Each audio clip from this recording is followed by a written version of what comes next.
একদিন দুটো পাখি একটা গাছকে জিজ্ঞেস করলো, আমরা তোমার ডালে বাসা করে থাকতে চাই।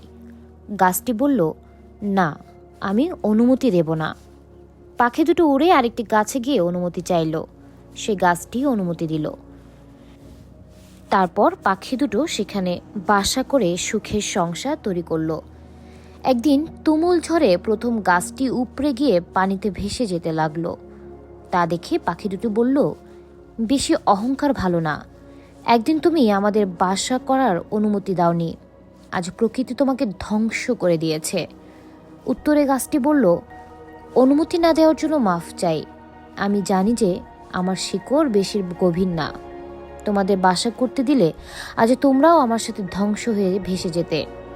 আমাদের জীবনে চলার পথে অনেক জায়গায় অনুমতি পাওয়া যায় না বা বাধা আসে।